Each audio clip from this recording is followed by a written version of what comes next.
James Wood's Malice on Prime Video follows Adam Healy, an infectiously charming tutor who joins the wealthy Tanner family on vacation. Adam's an outsider at first, but he quickly finds his footing in the family's intricate network and brings a welcome sense of unpredictability. But what starts out as a series of fun adventures with him slowly turns into a horror show as we learn that his real reason for being there is full of malicious intent. As he infiltrates the family further, things go from bad to worse, and Jaime, the patriarch, is forced to look into his past in search of answers. A race against time begins, and Jaime, along with Nat, is forced into a twisted chess match with Adam, one with seemingly no victors. In the final episode of this psychological thriller show, Adam's revenge plot unfolds in its entirety, with Jaime having to make a judgment call before it's too late. Spoilers ahead. Malice plot recap. Malice opens with a young man getting off a flight, only to be stopped at the passport checkpoint. His credentials appear to have flagged the authorities, and soon, a Homeland Security agent questions him about his previous employment. The man, named Adam Healy, reveals that he's a nanny and tutor who was last employed by the wealthy Tanner family for over a month. However, when the agent shows him a picture of a dead man, identified as the Tanner family patriarch, Adam is hardly surprised. A flashback takes us back to the Tanners' summer vacation in Greece, where they own a private bungalow. The family comprises Jaime and his wife Nat, along with their 3 children, Kit, April, and Dexter. Nat's family friends, Jules and Damian, are invited with their daughter as well, and they bring along Adam, who is her tutor. Although Jaime is initially upset by the presence of an outsider, Adam soon works his magic, turning himself into an invaluable member of the vacation. However, while on the outside, Adam maintains the charade of the perfect man. He has sinister plans of his own. One by one, he creates problems for the Tanners, whether it's throwing away Jaime's passport or involving him in a criminal conspiracy with his neighbors, the Papadakis. Going a notch further, he poisons the Tanners' nanny Jody, securing his position as an indispensable part of the family. Impressed, Nat suggests employing him full-time even beyond the vacation, and with this, Adam makes his way into their house and unleashes his entire game plan in stages. First, he kills the family dog, Frank, and then subtly manipulates Jaime's eldest son, Kit, to further his drug abuse. Following this, Adam creates artificial rifts between Nat and Jaime to ensure that Jaime is slowly stripped of everyone he cares about. Eventually, Adam also manages to hack into Jaime's laptop and sends inappropriate emails, ensuring that he's kicked out of the very company he founded. Exhausted and confused, Jaime plans another vacation with his family, but that turns into an even bigger disaster.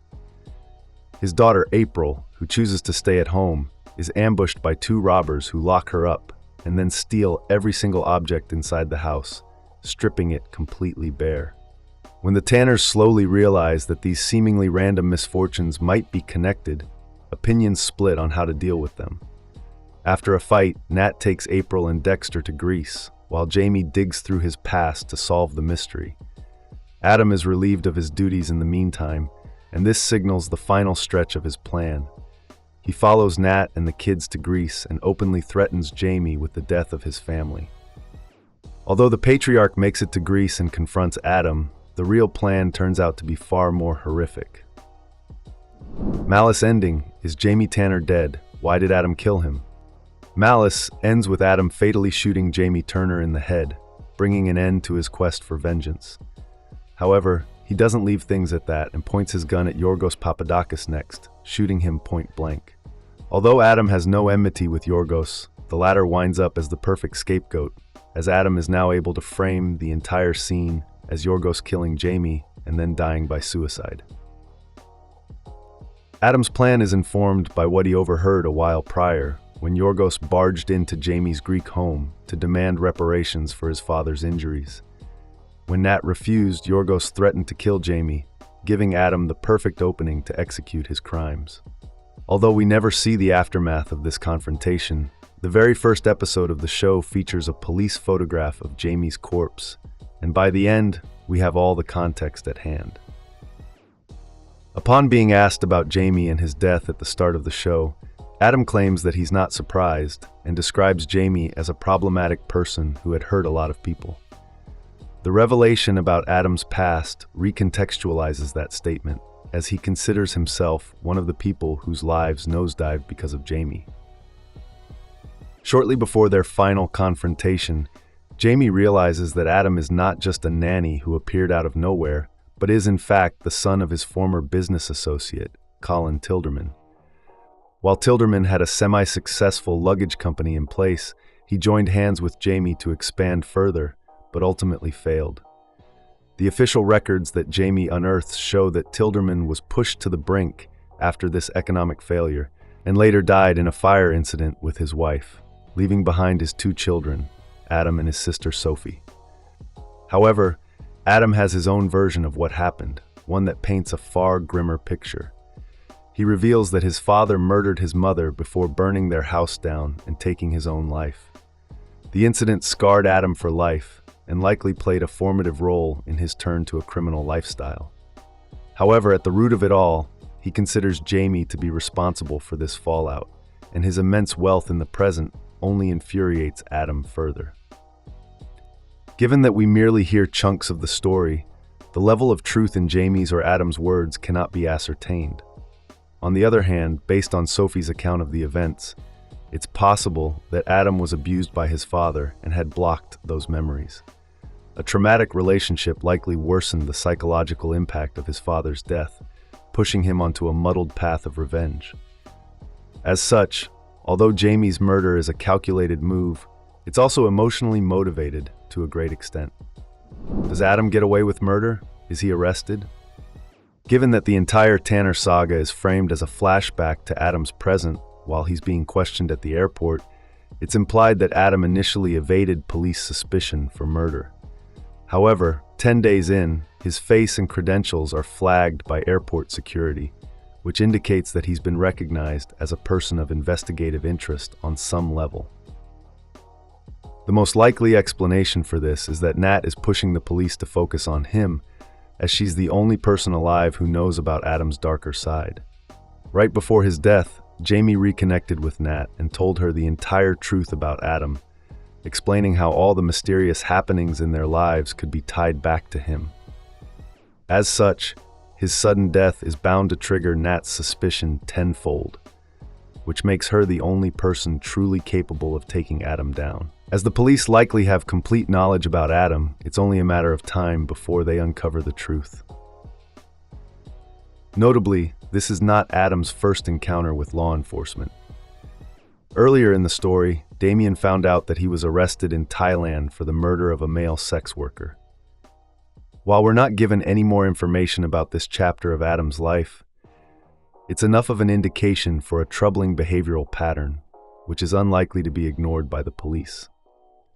Additionally, Adam bore a different name while committing that crime, in the same manner that he used a fake name to get in touch with the Tanners. Given that he introduces himself to Homeland Security as Adam Healy, this is bound to clash with his true identity, which might lead the police to the body of evidence that can put Jaime's murder case to rest. While there's a distinct possibility that Adam escaped suspicion with his charm and confidence, an arrest is the more likely scenario given the circumstances at hand. On top of the murder of Jaime and Yorgos, Adam also has the blood of Damian on his hands. While the season finale does not give an update on his case, it's likely that his wife, Jules, will join Nat in providing testimony and steering the investigations towards Adam. In episode 4 of the show, Adam kills Damian shortly after the latter figures out his true identity. While we never quite see what he does with the corpse, it's implied that he drops it in the river and frames the entire event as a suicide. However, with the mystery of Jaime's death likely taking the spotlight sooner rather than later, Jules might connect the dots herself and bring the case to the police's attention. Once Damian's body is found, there's also the challenge of recovering usable DNA or other incriminating elements, but nonetheless, there's a good chance of the truth being discovered. What happens to Nat and the kids? While Jaime is brutally murdered and Adam makes a clean exit from the crime scene, we merely see a glimpse of Nat sitting with the kids, sensing that something is wrong. Although the aftermath is never shown, it's likely that she connects the dots in no time and realizes that Adam is behind all of this. Given that she was on the receiving end of Yorgos' threats not long ago, her approach to Jaime's death might be led astray, which has been Adam's plan all along. With the disappearance of Damian and the Tilderman connection adding to the pile, she's bound to reach the truth one way or another. To that end, Nat's role likely shifts from being a reactive character to a proactive one who can single-handedly end Adam's villainous streak. This is made more apparent in how she's the first to pick up on Adam's malicious side and safely distances her family from him. Notably, while Adam has ample opportunities to harm Jaime and Nat's children in the final episode, he chooses to leave them out of the violence. Instead, the children end up serving as the perfect bait to bring his real plan to fruition, which involves killing just Jaime. As his intention thus far has been to emotionally torture Jaime, not targeting the kids appears to be a decision on the criminal's end. While it's possible that he's grown to emotionally care about Dexter and April Tanner as their nanny and tutor, his history of cold ruthlessness proves otherwise. Instead, a more sinister possibility is that he intends to continue the cycle of abuse by traumatizing the children in the most devastating ways imaginable. To that end, his entire strategy of stripping Tanner of its wealth and then personal belongings is recontextualized with symbolic value, as it mirrors how Adam, as a child, lost his family's house. Jaime's death as such can be interpreted as Adam's recreation of how his father died, bringing things full circle. Thanks for watching. If you liked this video, make sure to like and subscribe for more.